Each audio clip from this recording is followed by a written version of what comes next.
अगर आप 2026 में केदारनाथ जाने की सोच रहे हैं तो अगले 10 मिनट की यह जानकारी आपके लिए बहुत महत्वपूर्ण हो सकती है।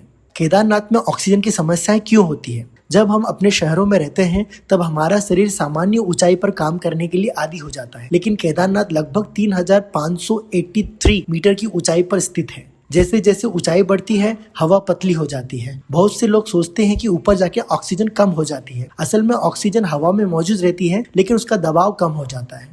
इस वजह से शरीर को उतनी ऑक्सीजन नहीं मिल पाती जितना वह सामान्य रूप से लेने की आदी होती है। यही कारण है कि कुछ लोगों को सांस फूलना, सिर दर्द, चक्कर आना, कमजोरी, उल्टी जैसा महसूस होना, तेज थकान जैसी समस्याएं होने लगती है।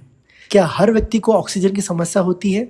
नहीं, लेकिन कुछ लोगों को विशेष सावधानी रखनी चाहिए, जैसे 40 वर्ष से अधिक आयु वाले यात्री, हृदय रोगी, हाई बीपी वाले लोग, अस्थमा के मरीज, फेफड़ों की बीमारी वाले लोग, डायबिटीज मरीज। इसका मतलब यह बिल्कुल नहीं है कि लोग केदारनाथ नहीं जा सकते। लाखों लोग हर साल सुरक्षित दर्शन करके लौटते हैं, लेकिन तैयारी पूरी होनी चाहिए।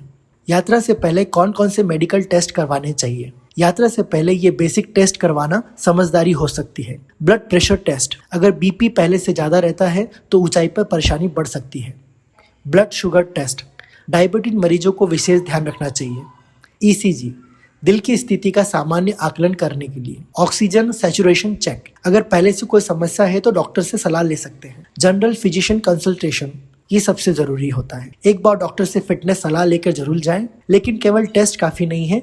यात्रा से पहले कम से कम 15 दिन पहले रोज 4 से 5 किलोमीटर पैदल चलें, सीढ़ियां चढ़ने की प्रैक्टिस करें, पर्याप्त पानी पिएं और नींद पूरी लें। जो लोग पहले से ही तैयारी करते हैं उन्हें ट्रैक में काफी कम परेशानियां होती हैं। अगर केदारनाथ में इमरजेंसी आए तो क्या करें? मान लीजिए ट्रैक के दौरान अचानक किसी को सांस लेने में दिक्कत, सीने में दर्द, अत्यधिक चक्कर, बेहोशी जैसा महसूस होना शुरू हो जाए तो सबसे पहले क्या करें और क्या ना करें? ये गलती कभी ना करें। घबराएं नहीं, पैनिक स्थिति को और खराब कर सकता है। लक्षणों को नजरअंदाज नहीं करना। कई लोग सोचते हैं कि थोड़ी देर में ठीक हो जाएगा, यही सबसे खतरनाक गलती हो सकती है।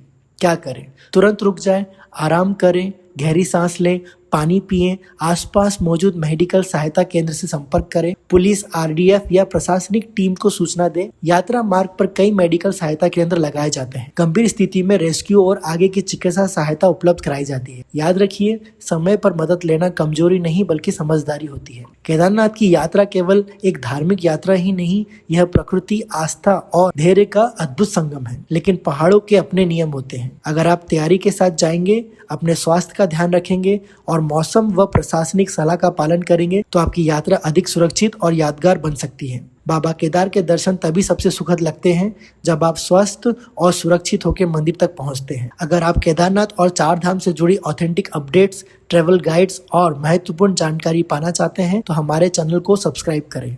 आपका एक सब्सक्राइब हमें और बेहतरीन कंटेंट लाने के लिए प्रेरित करता है। हर हर महादेव।